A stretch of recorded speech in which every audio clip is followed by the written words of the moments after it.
जानकी, जानकी, क्या होगा इसे? देखो ना जी, अब छलिया की सूचना मिलते ही हम सब बालकों को ढूंढने चली गई और ढूंढते ढूंढते सबको बहुत प्यास लगी आई जी। तो जानकी जमुना जी की नदी से जल लेने गई और उसने जमुना जी का पानी पिया और उसकी जेदशा हो गई। बालक कहाँ है? वो ठीक तो है ना?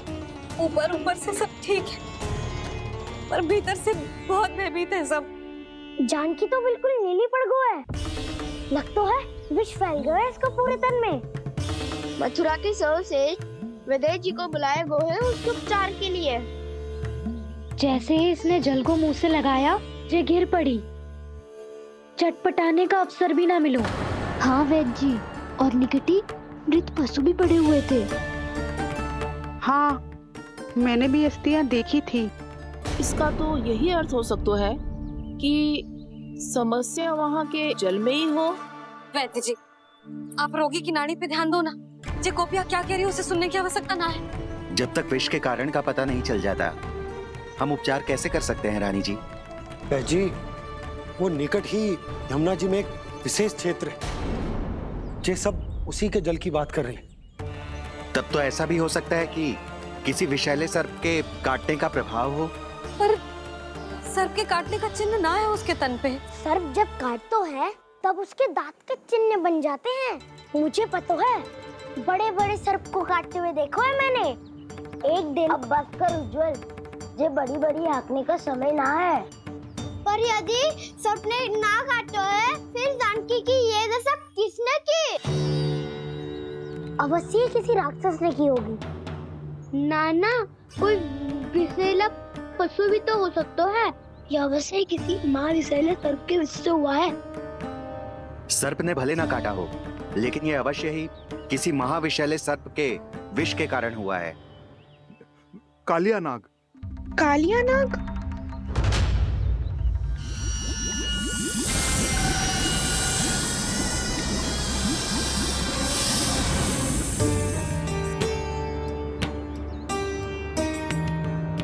संकेतों से तो ऐसा लगता है कि जानकी ने कालिया नाग के क्षेत्र के विशाल जल पी लियो है।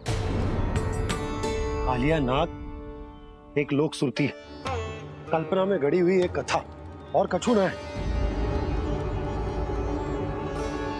हमें जाके पता लगाना पड़ेगा। पर हमें वहाँ जाने से मना किया है ना बड़ों ने। उज्जवल सही कह रहे हो है। इस समय जानकी के स्वार्थ से अधिक महत्वपूर्ण और कछु ना है। जानकी हमारे लिए ही जलाने गई थी जी। ना मैं उसे जाने देती ना जैसा वो तो। वैद्य जी, आप शीघ्र कछु करो, कैसे भी कछु भी करो, पर इसके प्राण बचा लो। यशोदा, धैर्य रखो, श्री नारायण पर विश्वास रखो, वो सब ठीक करते हैं।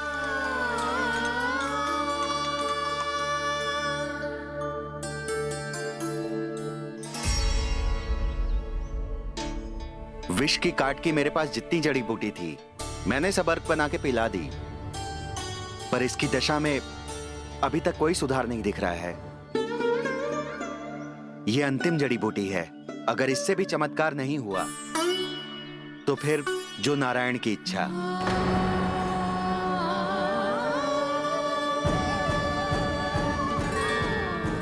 पर कोई तो उपाय होगा जानकी को बचाने का।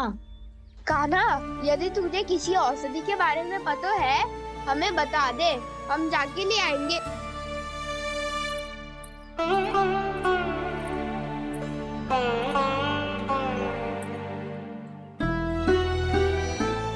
हे नारायण, हे प्रभु, मेरी जानकी के प्राण बचा ले प्रभु। या तो मैं अपने आप को कभी क्षमा न कर पाऊंगी। ये सारी मेरे ही कारण बनाई थी। उसकी रक्षा करो प्रभु, मेरी पुकार सुनो। कान्हा, तूने हमें बकासुर से बचाया था ना? और बकासुर से भी तो। और छलिया से भी तो तूने ही बचाया था ना हमें? क्या ऐसा कोई उपाय ना है जानकी को बचाने का? धन्वंतरी,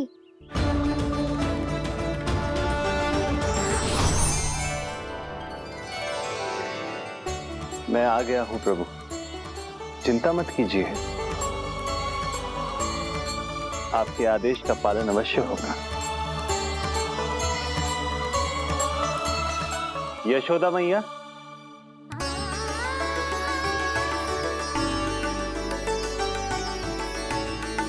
मैया आपको कोई पुकार रहा है।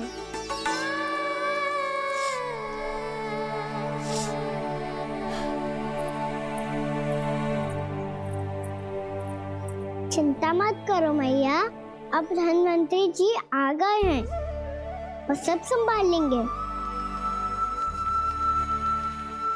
धन्वंतरी जी कौन है? जिन्होंने संसार का आयुर्वेद दिया, आरोग्य के देवता, वे श्री नारायण के अवतार।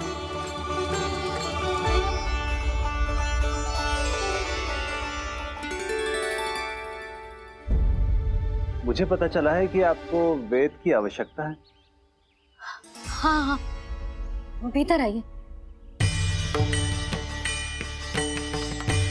आइए आइए बैठे जी, जी रहे। मथुरा का सर्वश्रेष्ठ वैद्य अर्थात मैं यहाँ आ चुका हूँ और रोगी को जितनी औषधि की आवश्यकता थी सब दे चुका हूँ। निश्चित रूप से आपने विष की काट के लिए बहुत ही उत्तम अर्क तैयार किया है, इसीलिए किसी और वैद्य की आवश्यकता नहीं है। किंतु आप अकेले कितना कुछ करेंगे वैद्यराज, मुझे अपना सहायक ही बना लीजिए। पर जो करना था मैं पहले ही कर चुका हूँ। हाँ, वो तो आप कर चुके हैं, बस रोगी के तन से विष निकालना शेष है ना वैद्यराज? हाँ हाँ, बस वही शेष है। इनके रक्त को विष रहित करने में मैं आपकी सहायता करूंगा। पहले ये संजीवनी मानी जाने वाली इन लाल फूलों की बूटी को भी घिसना है ना?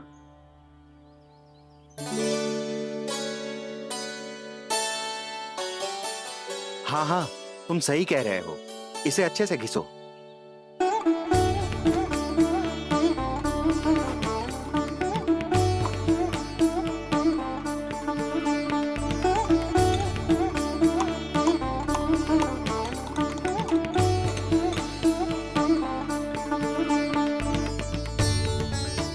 और ये नीले फूलों को भी तो मिलाना है ना?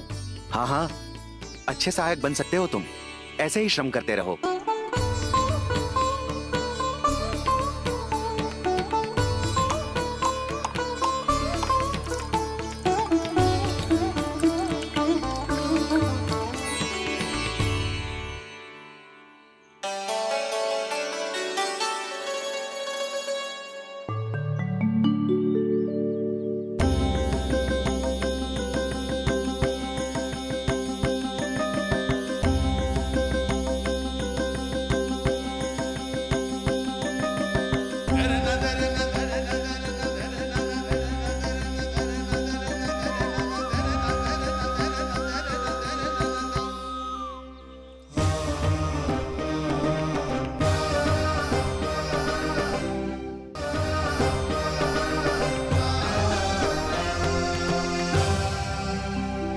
जानकी स्वस्थ तो हो जाएगी ना धन्वंतरी जी? धन्वंतरी? प्रभु, अब मैं क्या करूं? आपने तो स्वयं ही मेरी पहचान उजागर कर दी। जी क्या करो कान्हा? आप सब ऐसे क्यों देख रहे हो? मैया कहती है ना, सभी वैद्य धन्वंतरी जी का ही रूप होते हैं। वाह कृष्णा, चतुर तो हो तुम। वैसे वास्तविक धन्वंतरी मैं हूँ, मेरा अर्थ है वास्तविक वैद्य मैं हूँ। ये तो मेरा सहायक है, मुझे पूरा विश्वास है बिल्कुल ठीक हो जाएगी। वैसे ही थोड़े ना मुझे मथुरा का सर्वश्रेष्ठ वैद्य कहते हैं लोग।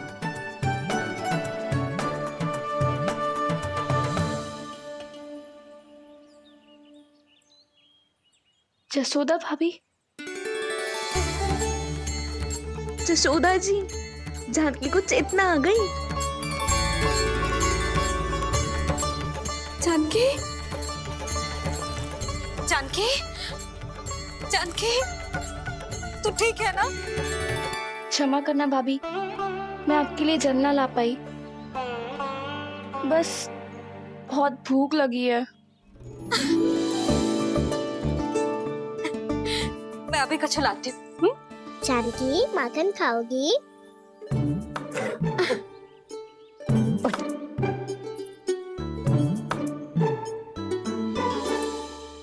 आजा, तू ही खिला दे लल्ला।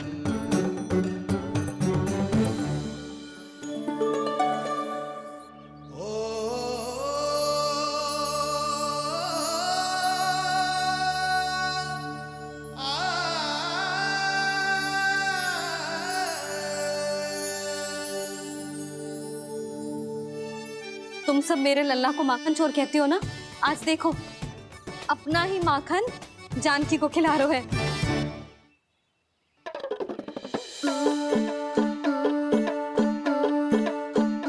विश्राम कर लो। सदैव तुम हम सबकी सेवा करती हो, आज मैं तुम्हारी सेवा करूंगा। जानकी की जिद तब हुई जब जय यशोदा काकी की सेवा कर रही थी, और अब देखो स्वयं भगवान ही इसकी सेवा कर रहे हैं। जानते हो इससे क्या सिद्ध होता है? जो भी यशोदा मैया की पूजा करेगा, अर्थात अपने माता पिता की सेवा करेगा, उनके साथ सम्मान से व्यवहार करेगा, ईश्वर स्वयं उसका ध्यान रखेंगे। कभी धन्वंतरी के रूप में तो कभी स्वयं कान्हा के रूप में। भक्त और भगवान का देखो कैसा ये अनुराग,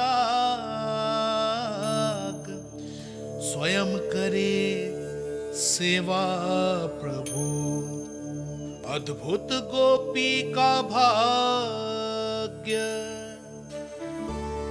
प्रभु इन सब पृथ्वीवासियों से कितना घुल मिल गए हैं।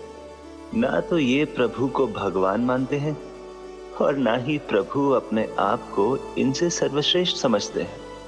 अपने आचरण से ये सिद्ध कर रहे हैं कि ये सभी में हैं और सभी इनका ही अंश है।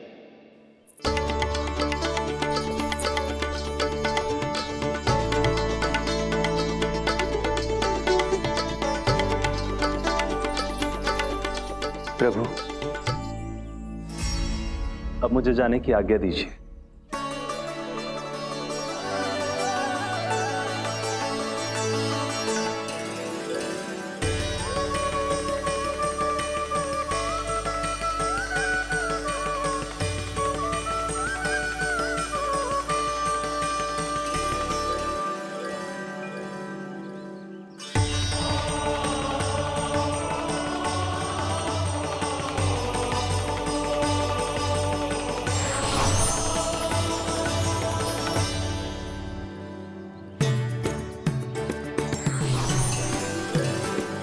कान्हा ने तो सच्ची में धन्वंतरी जी को बुला लिया था।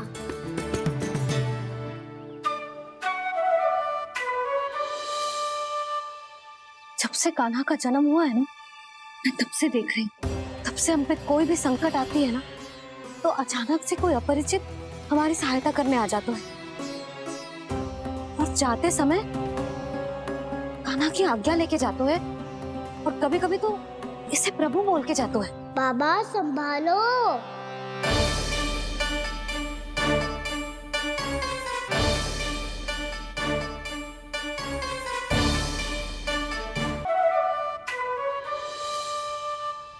जब से कान्हा का जन्म हुआ है ना, मैं तब से देख रही हूँ, तब से हम पे कोई भी संकट आती है ना, तो अचानक से कोई अपरिचित हमारी सहायता करने आ जाता है, और जाते समय कान्हा की आज्ञा लेके जाते है, और कभी कभी तो इसे प्रभु बोल के जाते है।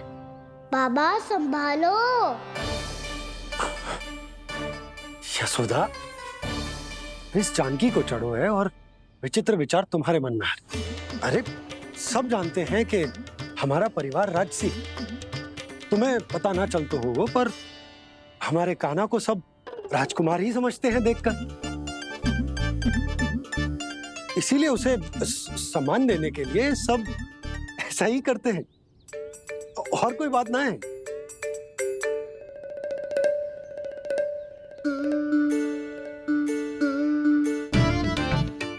अब जी मेरे लल्ला को ऐसे क्यों घूर रहे हैं? बुरी दृष्टि लगाएंगे क्या? वैद्यराज जी, आपके सहायक तो गए, अब आप यहाँ क्यों हो? वो क्या है ना, मैं अपने रोगी का निरीक्षण करके पूरी तरह से संतुष्ट होकर ही जाता हूँ।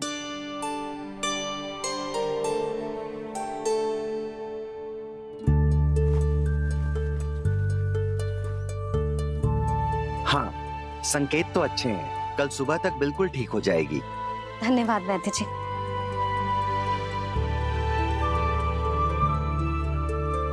बस तो फिर हम कल पकड़न पकड़ाई खेलेंगे जानकी।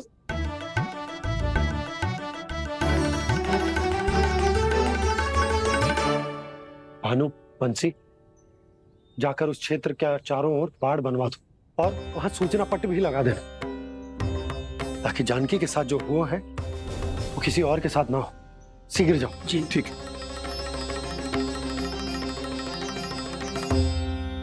बाड़ और सूचना पट लगवाने से समस्या का समाधान नहीं होगा बाबा। निर्दोष पशु सूचना पट देखकर भी कुछ समझ नहीं पाएंगे।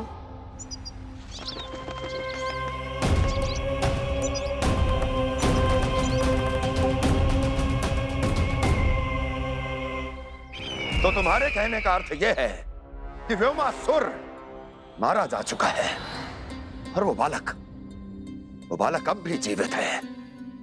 हाँ महाराज, मैंने गोप बालकों को कहते सुना था कि कृष्ण ने छलिया को मोक्ष दे दिया है, पर वृंदावन सुरक्षित नहीं है महाराज।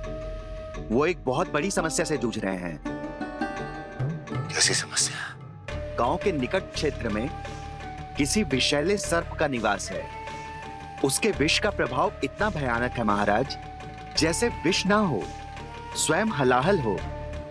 मेरी कोई भी औषधि रोगी का उपचार नहीं कर पा रही थी। निकट के क्षेत्र में कहाँ है वो सर्प? गोप मानते हैं कि वो सर्प गांव के निकट यमुना नदी के जल में रहता है। मुझे तो लगता है महाराज, ये कालिया नाग की कथा कोई किंवदंती या लोक श्रुति नहीं, एक सच्चाई है, एक विषैली सच्चाई।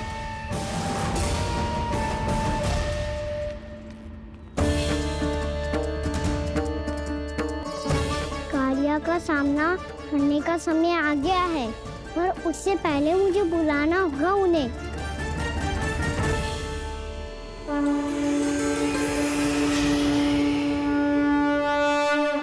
संसार के दारुण भय का नाश करने वाले, सभी कष्टों का हरण करने वाले, विश्व का समस्त ऐश्वर्य प्रदान करने वाले, कमल जैसे लोचन, मुख और चरणों वाले आजानुभुज श्री राम को मैं बार बार नमस्कार करता हूँ। आपदामपहर्तारं दातारं सर्व संपदा लोकाभिरामं श्री रामं भूयो भूयो नमाम्यहम्। कागभूसोंडी कागभूसोंडी कागभूसोंडी। प्रभु क्षमा करें, मुझे जाना होगा।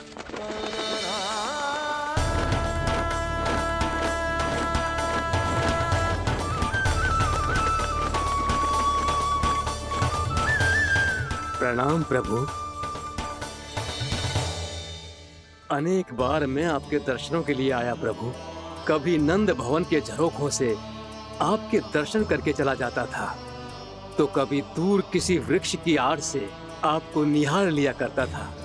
आज आपने स्वयं मुझे बुलाकर धन्य कर दिया प्रभु।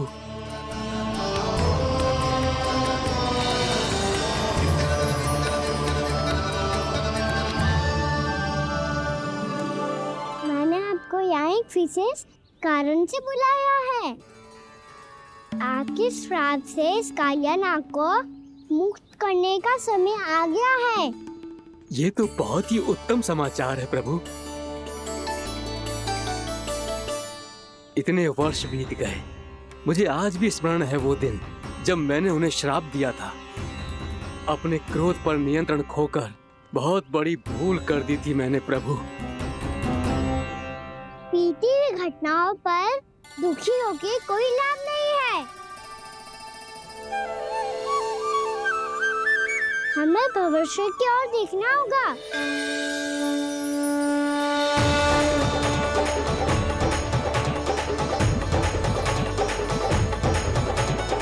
आदेश कीजिए प्रभु, क्या आज्ञा है आपकी? जब मैं कालिया नाग का सामना करने जाऊं, तो आप यही रहेगा। आपको अपने आप पता चल जाएगा कि कब क्या करना है। और हाँ, लौटते जाते समय नारद मुनि से कहिएगा, वो आकर मुझसे भेंट करे। अवश्य प्रभु, प्रणाम। क्या इसने सच्ची में देवर्षि नारद को बुलाया है? नारायण नारायण, आपको संदेश भेजने की आवश्यकता नहीं थी। आप स्मरण करते और मैं चला आता। तुम्हारा कल्याण हो नारद।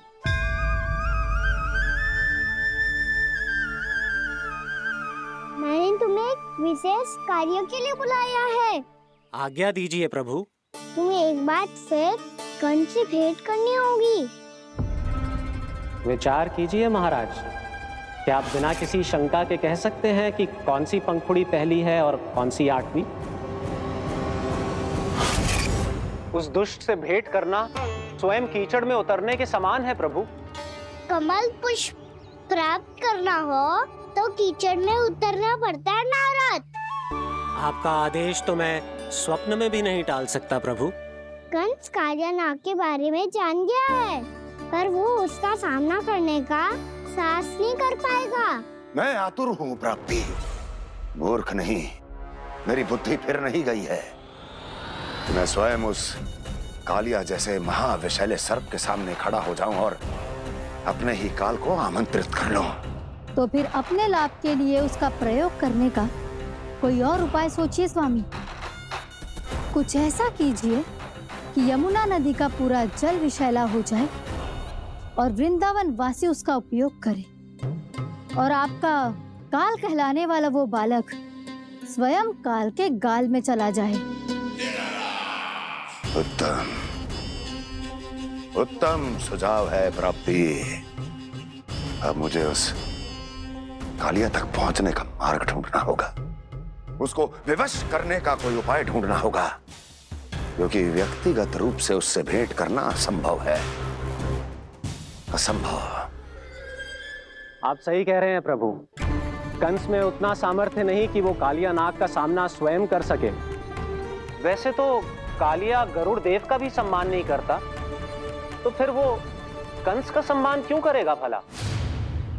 नहीं करेगा, पर कंस तुम्हारा सम्मान अवश्य करेगा नारद। तुम्हारी बातें भी सुनेगा और मानेगा भी। ये मेरी योजना का बहुत ही महत्वपूर्ण भाग है। तुम कंस के पास जाओ और कहो कि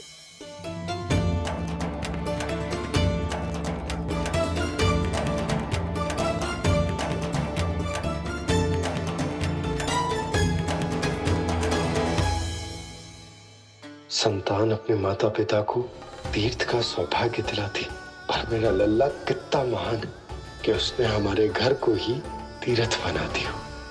ऐसा तीर्थ जहां मेरी आंखों के सामने भक्त और भगवान का मिलन हो रहा है। जो आज्ञा प्रभु।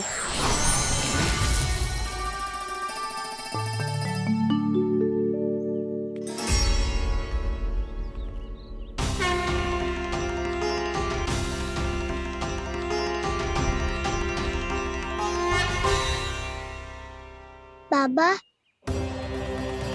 कान्हा, ये सब क्या चल रहा है?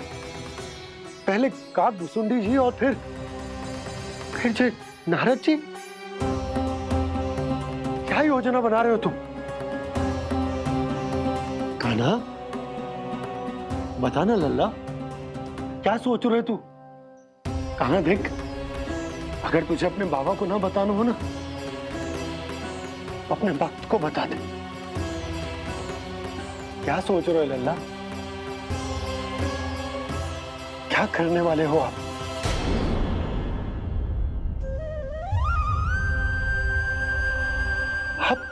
आप इतने दुखी क्यों हो? कान्हा, कान्हा, क्या होगा? क्योंकि मुझे आभास हो गया है बाबा, समय आने वाला है। कौन सा समय आने वाला है लल्ला? शीघ्र ही सब कुछ बदलने वाला है। भैया को मेरा सत्य पता चल जाएगा बाबा।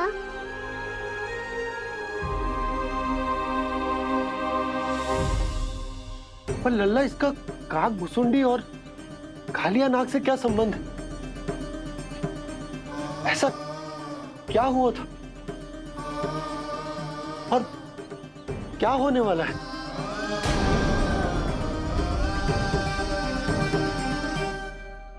जो होने वाला है बाबा, उसका संबंध उससे है जो सैकड़ों वर्ष पहले हुआ था।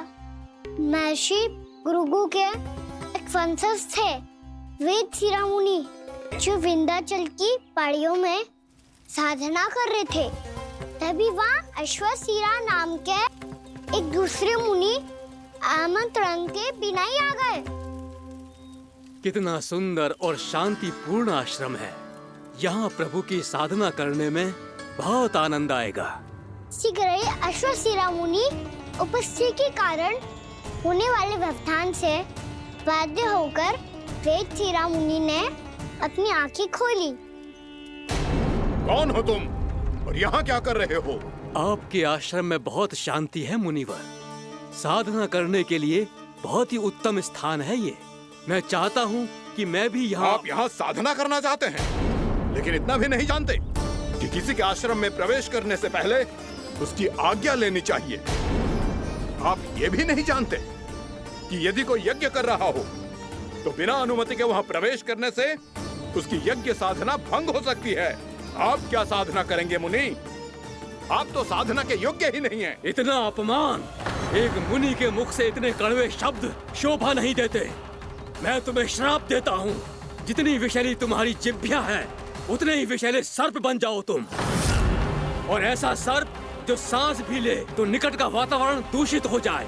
तुम्हारे इस दुस्साहस के लिए मैं तुम्हें श्राप देता हूँ कि तुम अभी इसी क्षण कौवा बन जाओ, और ऐसा कौवा जो कांव कांव करके अनर्गल प्रलाप करता रहे।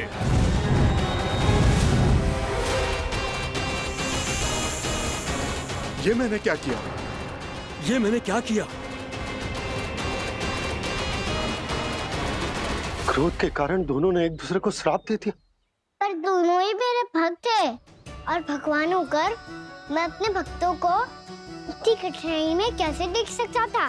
इसीलिए जिस संकट में उन दोनों ने अपने आप को फंसा लिया था, उसका समाधान करने में मैं उनके पास गया। देखिए ना प्रभु, ये क्या हो गया हमसे? हमारी रक्षा कीजिए प्रभु, मार्ग दिखाइए हमें। क्रोध पर नियंत्रण ना होने के कारण आप दोनों ने एक दूसरे को बहुत ही भीषण संकट में डाल दिया है। आप दोनों ही तपस्वी, तप के बल से दिए गए आपके श्राप को लौटाना भी संभव नहीं है। प्रभु कोई तो उपाय होगा, हम आपके शरण में हैं प्रभु। अपराध तो हमसे हुआ है प्रभु, पर अब आपसे ही आशा है। कुछ ऐसा कीजिए भक्त वत्सल, जिससे हम दोनों के श्राप का प्रभाव कुछ कम हो जाए। आप दोनों ही मेरे भक्त हैं, इसलिए आपकी पीड़ा का निवारण करने का एक उपाय है मेरे पास। वेदशिरा मुनि, जब आप कालिया नाग बनेंगे तो आपको मेरे चरणों को अपने शीश पर धारण करने का सौभाग्य मिलेगा। और अश्वशिरा मुनि, आप काग योनि होने के बाद भी आप श्रेष्ठतम ज्ञान और सर्वाधिक यौगिक सिद्धियों के स्वामी होंगे और प्रवचन दिया करेंगे। इसके बाद अश्वशिरा मुनि काकभूषुंडी बन गए, जिन्होंने आगे चलकर स्वयं गरुड़ देव को रामायण सुनाई। और मुनि वेदशिरा महर्षि कश्यप और देवी कैत्रियों के पुत्र कालियानाग बनकर जल में। और अब वही कालियानाग जमुना जी में, जिनके कारण जानकी के प्राण लगभग चले ही गए थे। अब कालियानाग को उचित स्थान पर भेजने का समय आ गया है बाबा।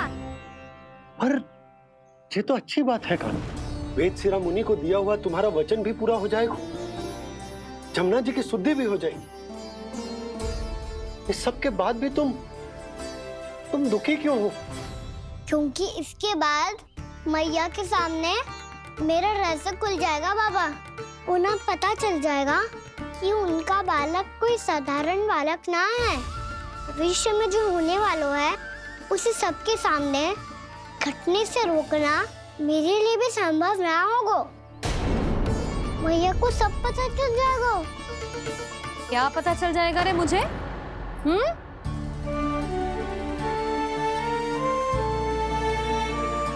यही कि सबसे अधिक प्रेम मैं आपसे ही करता हूँ।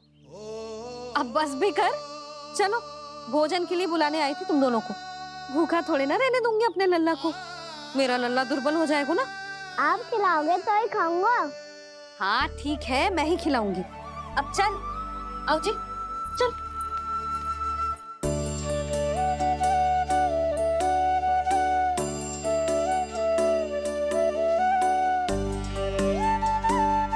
मैया खेलो ना मेरे साथ। मैया सुनो ना, मेरी बात ना मानोगी? अभी बहुत कार्य पड़े लल्ला, देख जानकी को औषधि भी देने जानो है ना। औषधि मैं दे दूंगा, फिर तो खेलोगी ना आप मेरे साथ? पिछले कुछ दिनों से अपनी मैया का अधिक से अधिक प्रेम पाने का प्रयास करो है कान्हा। इसका तो एक ही अर्थ हो सकता है कि कछु बहुत बड़ो होने वालो है। कान्हा रुक जा लल्ला। कान्हा क्यों तंग कर रहा है? मैया को पहन लेना। कान्हा, कान्हा,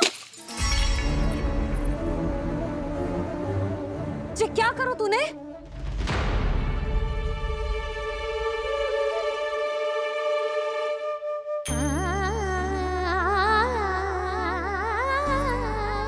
अच्छा ठीक है, अब मुंह लटकाने की आवश्यकता ना है।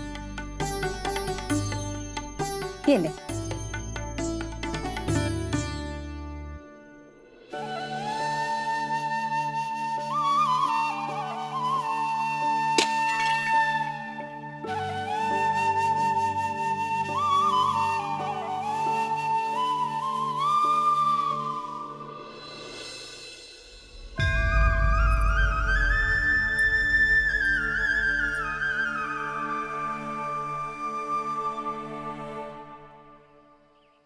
तंग करे मैया को खिजाए, खेले रूठे मनाए,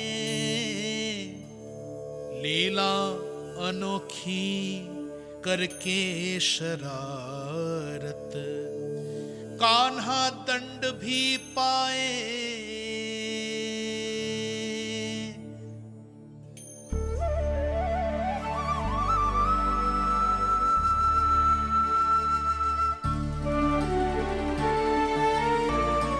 रूठना मनाना, खेलना खिलाना, पहले शरारत करके क्रोध दिलाना और फिर क्षमा मांग लेना, ये सब जानबूझकर कर रहे है कान्हा। जैसे जीवन भर के लिए अपनी मैया की ममता को अपने हृदय में समेट कर रखना चाहते हो। कैसे कैसे करूं उस कालिया से मित्रता, कैसे करूं उसका उपयोग?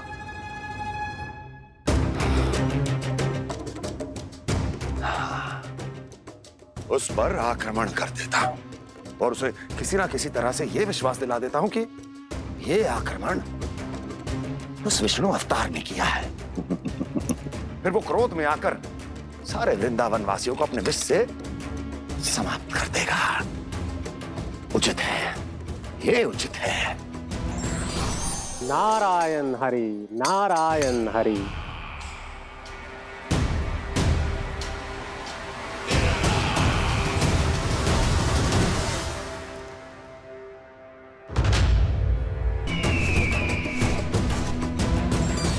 नारायण हरि, नारायण हरि।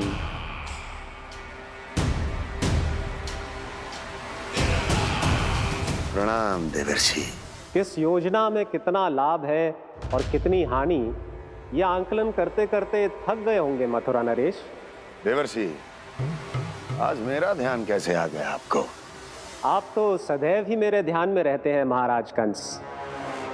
सत्य तो यह है कि मथुरा में जो भी हो रहा है मुझसे छिपा हुआ नहीं है। मैं जानता हूं कि आप किसी भी असुर को वृंदावन क्यों ना भेजें, और वो असुर कितना भी शक्तिशाली क्यों ना हो, कृष्ण का सामना नहीं कर पाता। या तो पराजय स्वीकार करके आपके पास लौट आता है, या तो फिर वीर गति को प्राप्त हो जाता है।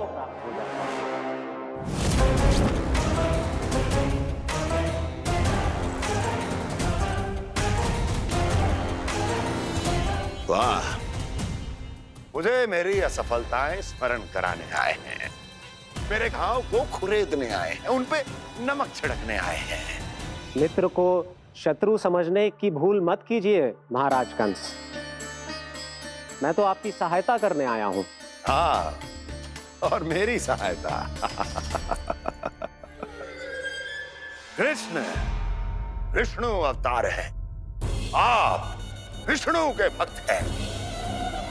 मैं हूं विष्णु द्रोही, फिर भी तो आपके आराध्य को हानि पहुंचाना चाहता है, उसकी सहायता करना चाहते हैं आप। क्या आप निश्चित रूप से कह सकते हैं कि आप ब्रह्मांड के सभी नियमों को अच्छी तरह समझते हैं? अवश्य। आपके लिए बस इतना ही जानना पर्याप्त होगा कि मैं जो कुछ भी कर रहा हूं उसके लिए मेरे व्यक्तिगत कारण हैं।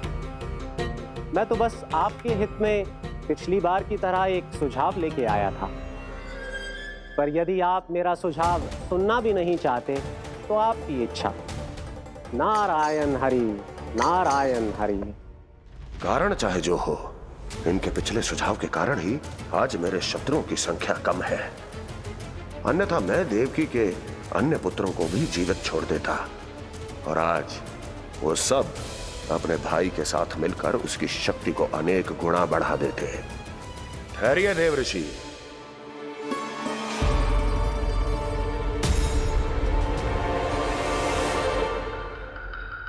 बताइए, क्या सुझाव है आपके पास? मेरे सुझाव का नाम है कालिया नाग।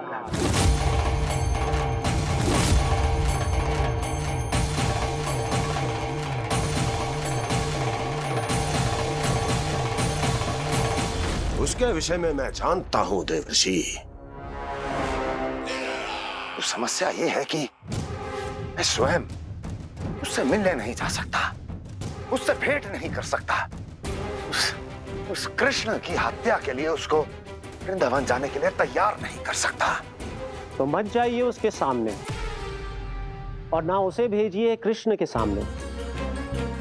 हर बार आप किसी न किसी असुर को अपने शत्रु के क्षेत्र में भेजते हैं, जहां शत्रु उसका सामना करने के लिए पूरी तरह से तैयार होता है और आपका असुर मारा जाता है।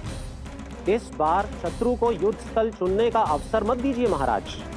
इस बार योजना का जाल ऐसे बुनिए कि कृष्ण स्वयं उसके पास जाने के लिए विवश हो जाए। कालिया नाग स्वयं काल है, मृत्यु का दूसरा नाम है। उसके विष का उपयोग अपने लाभ के लिए कीजिए महाराज। वैसे कालिया के विष की अधिकता का अनुमान तो होगा ही आपको।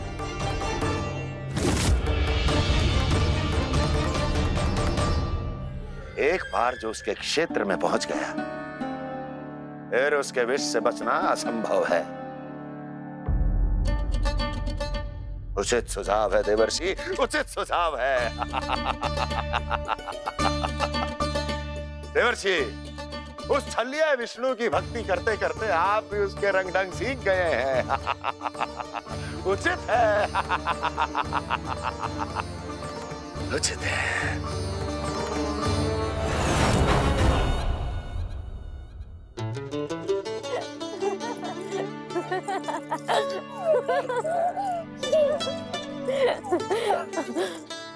बस बस बहुत आनंद ले लियो लल्ला। बस अब दूध पी ले। ठहर ठहर, गर्म है। जी ले। ले पी।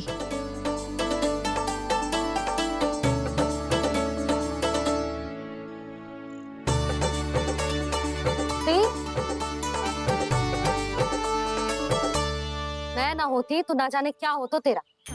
अपने आप दूध भी ना पी सकते है भावला कहीं का।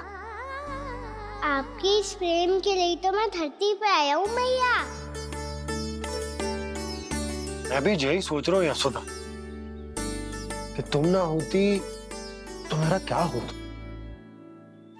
इसी बात पे थोड़ा दूध और कजू खाने को दे दो। अरे मैं तो भूल ही गई। तनिक ठहर जाओ जी दूध पी लेना तो आपके लिए भी कछु ले आती हूँ।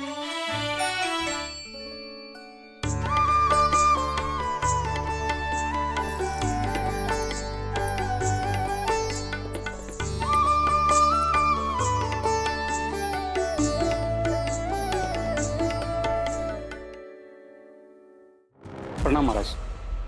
आपकी आज्ञा के अनुसार बिल्कुल वैसा ही पत्र तैयार किया है जैसा आप चाहते थे।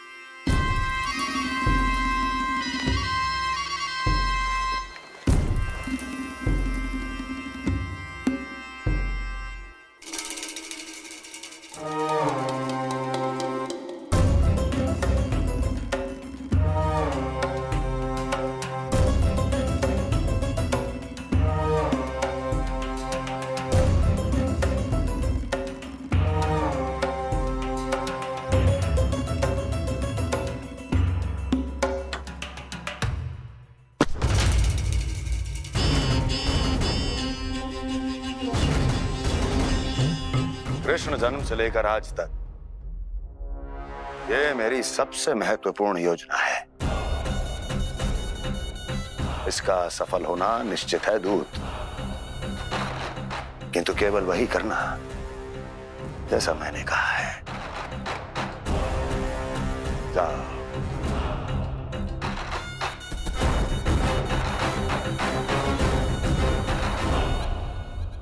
कान्हा,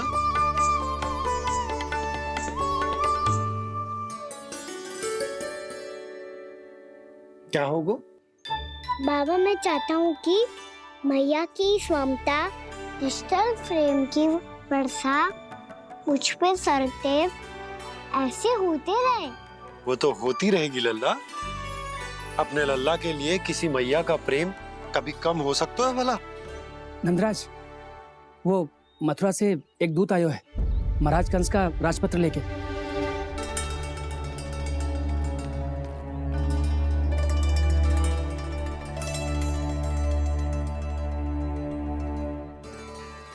कान्हा अब क्या करने वाला है? तेरे बाबा कहाँ गए? हाँ? कंस मामा का खेल आरंभ हो गया है, पर मैया वो सब सुनेगी तो व्यर्थ चिंतित हो जाएगी। बस थोड़ा बाहर गया मैया, कछु खा लिया से। बाहर इस समय? मैया क्या होगा? मैया देखो ना, पीठ पे कछु हो रहा है। मेरा हाथ ना पकड़ो, आप करो ना। यहाँ? क्षमा करना मैया, पर अभी बाबा को ही संभालने दो ये सब। कहिए, क्या संदेश लाए हैं आप? नहीं नंदराज नहीं। महाराज कंस का आदेश है कि ये संदेश सभी गांव वालों के साथ ही पढ़ा जाए। ठीक है, मैं गांव वालों के सामने पढ़ दूंगा, पर मुझे तो दीजिए पढ़ने के लिए। महाराज की आज्ञा का पालन करना आपके लिए भी आवश्यक है नंदराज। सभी गांव वासियों की सभा बुलाइए। बंसी, सभी गांव वालों की सभा बुलाओ। राजपत्र में ऐसा क्या संदेश भेजो है कंस ने? अब मेरे पत्र को पढ़कर सब भौचक के रह जाएंगे। और वो कृष्ण, उस कृष्ण के पांव के नीचे से तो भूमि खिसक जाएगी, आकाश फट पड़ेगा, बिजलियां गिर जाएंगी। प्राप्ति, ओ प्राप्ति, कंस का पत्र स्वयं को बहुत अधिक शक्तिशाली समझता है ना वो। अब देखता हूं कैसे वो इस महासंकट का सामना करता है। वो कृष्ण, वो अपनी मृत्यु स्वयं चुनेगा या मृत्यु की वेदी पर चढ़ा देगा प्रिय वृंदावन वासियों को।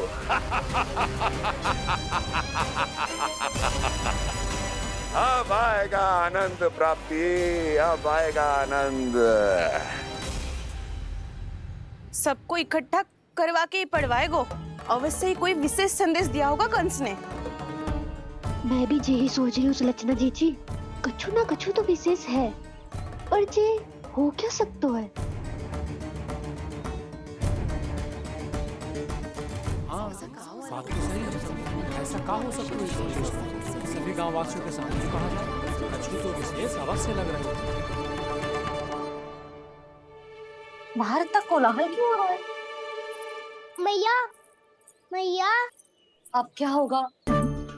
मैया देखो ना, सर पे कछु हो रहा है। लल्ला, नारायण ने तुझे हाथ दिए हैं ना? पीठ की बात अन्य थी। अपने सिर की सेवा स्वयं कर। सर पे तो हाथ पहुंच रहा है ना?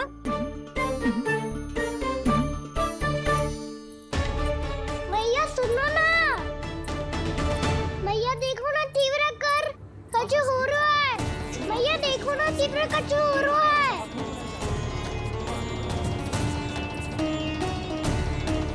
सब लोग आ चुके हैं, अपना संदेश सुनाइए आप।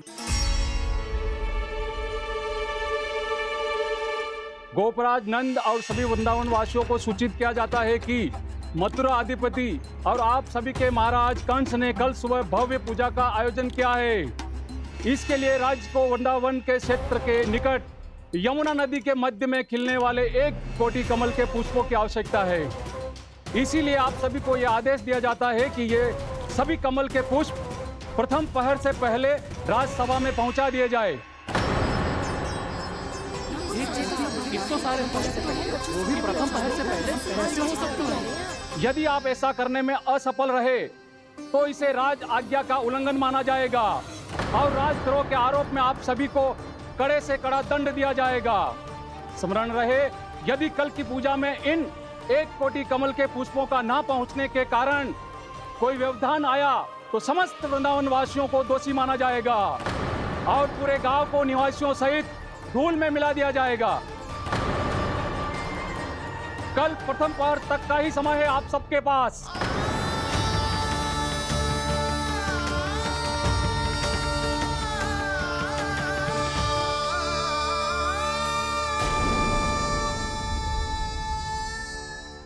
कोटि कमल पुष्प, वो भी कल प्रथम प्रहर में? ऐसे कैसे संभव है? और कोई साधारण पुष्प ना, यमुना नदी के मध्य खिलने वाले विशेष कमल के फूल चाहिए उन्हें। लेकिन यमुना नदी में तो कालिया नाग ने विष घोल के रखा है, तो फिर कैसे हो पाएगा? जी हाँ, संभव है। हमारी मृत्यु का संदेश भेजा राजा कंस ने। सदैव की भांति इस समस्या पर भी गांव के बड़े ही विचार करेंगे। बालकों का यहाँ होना उचित ना है।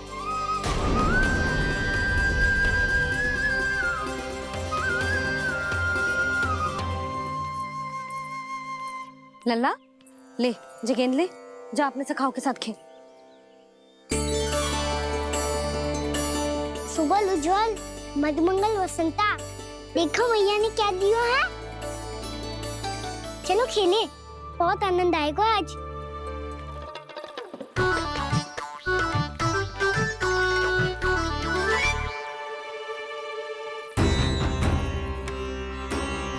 भानु, बंसी, जाओ और शीघ्र ही वो घेरे का कार्य समाप्त करो।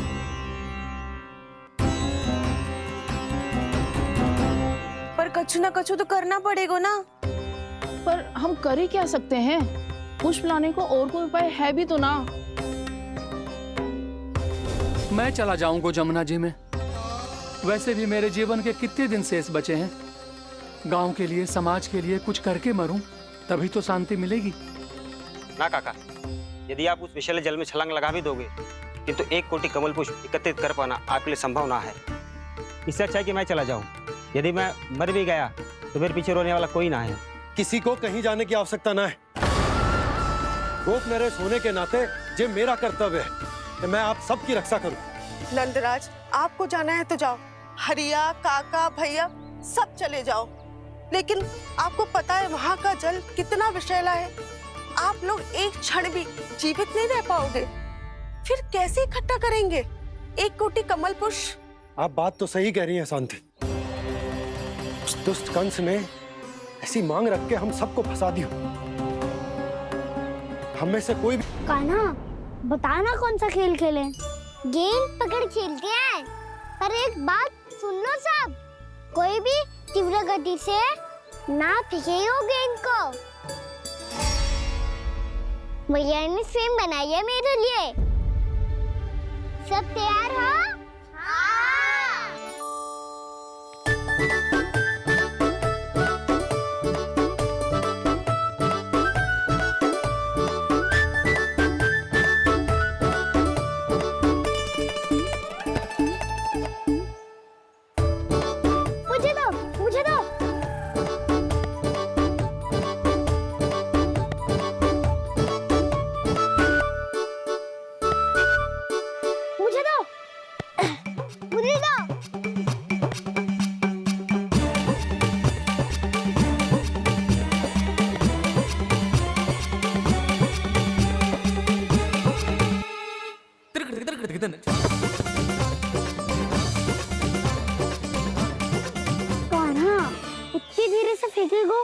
तो कैसे आनंद आएगा?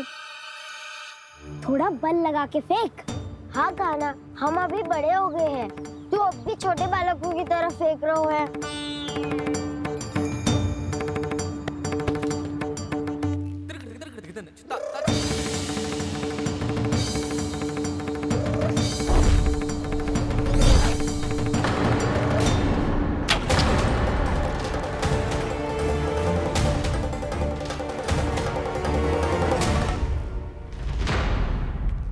दीदी जी क्या करो कान्हा?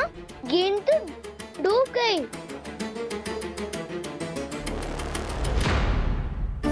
अच्छा, तो ये सब इसकी योजना का भाग था ताकि ये कालिया का सामना कर पाए। तुम सबने तो कही थी तीव्र गति से फेंको। देखो फिकवा दी ना मेरी गेम मुझसे नदी में। अब मुझे जाके लानी पड़ेगी। रुक जा कान्हा, रुक जा कान्हा। जी क्या बोल रहे थे कान्हा? इसमें तो बहुत संकट है। कोई भी संकट मेरी मैया का उपहार खुलने से बड़ा ना है। बहुत प्रेम से बना के उन्होंने दी थी। हे नारायण, कोई उपाय समझ में ना आ रहा है। मैया, अब कैसे करेंगे हम अपने गांव की रक्षा? कीड़े पड़ेंगे उस दुष्ट को। यदि उसके कारण किसी के प्राण चले गए तो कौन सा फल मिलेगा उसे इस पूजा का? तुम सही कह रही हो यशोदा। हमारे पास कोई और दूसरा विकल्प भी तो ना है। यदि हमने मथुरा की राज आज्ञा का पालन ना किया तो इसका दुष्परिणाम पूरे गांव को भुगतना पड़ेगा।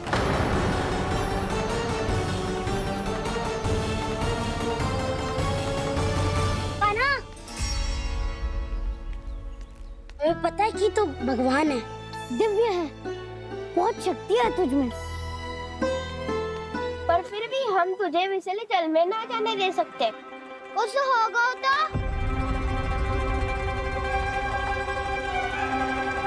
तुम सब इतनी हट कर रहे हो तो ठीक है, ना जाऊंगा। गेंद कहाँ गिरी है कितनी दूर गई है, ये तो देख लो। ताकि उसे बाहर निकालने का कोई उपाय ढूंढता हूँ।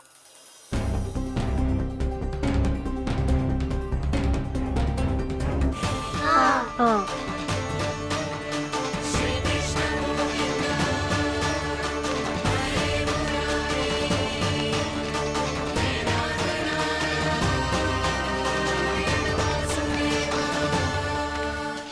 कान्हा की ये लीला तो समझ ही नहीं आ रही। पहले इसने देवश्री नारद को मथुरा जाकर कंस को भगाने के लिए कहा, फिर स्वयं ही दुखी भी हो गया कि अब इसका रहस्य सबके सामने खुल जाएगा।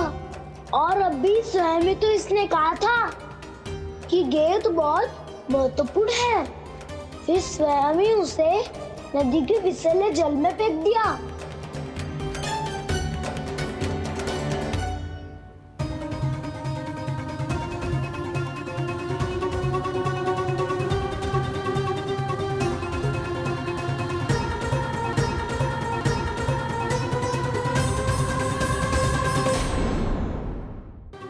ऊंचाई से देखूंगा तभी तो गेंद दिखेगी।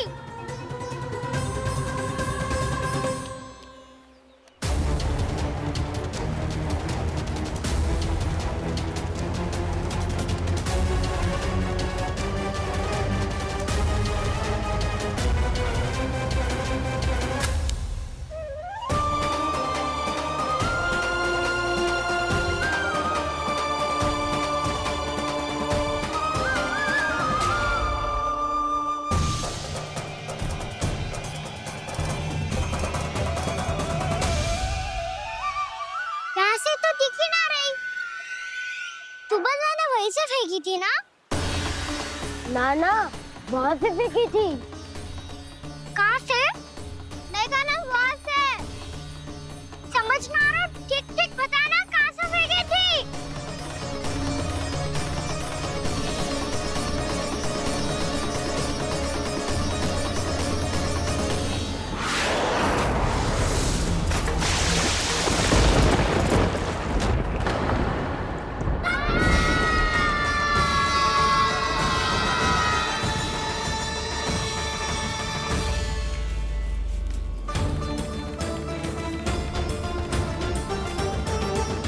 कालिया नाग के क्षेत्र में जाकर कोई भी जीवित वापस ना लौट सको है।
क्या किया माना ने?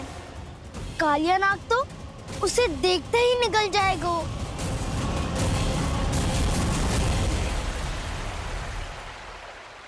तो आरंभ से अब तक सब कुछ उसकी लीला का ही भाग था।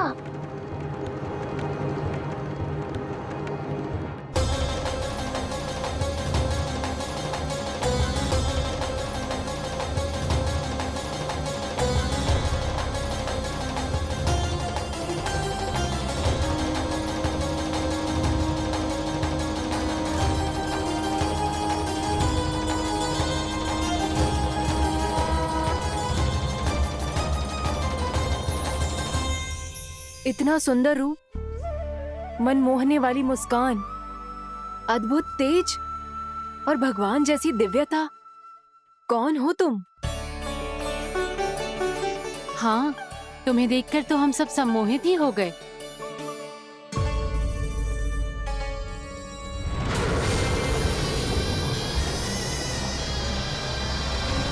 तुम जो भी हो बालक, वापस लौट जाओ। हमारा हृदय तुम्हें ही देखते रहना चाहता है, किंतु यदि हमारे पति जाग गए तो तुम्हें अवश्य हानि पहुंचाएंगे। ये बहुत विषैले है बालक, कालकोट जैसे भयानक। इनके विष से तुम नहीं बच सकोगे। नंदराज, कालिया नाग के विष का प्रभाव बढ़ते ही जा रहा है। पहले 8 कोस तक उसके विष का प्रभाव था, अब तो 1 योजन से अधिक क्षेत्र में फैलो है। जल पीने के प्रयास से अनेक पशु मारे गए हैं और नदी के निकट के वृक्ष और वनस्पति सब नष्ट होने लगे।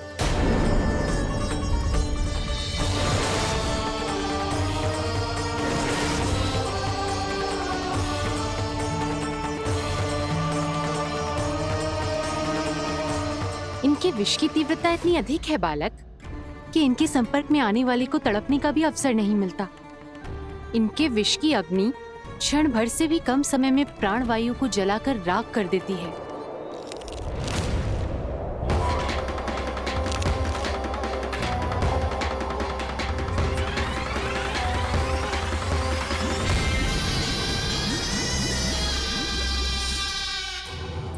तब तो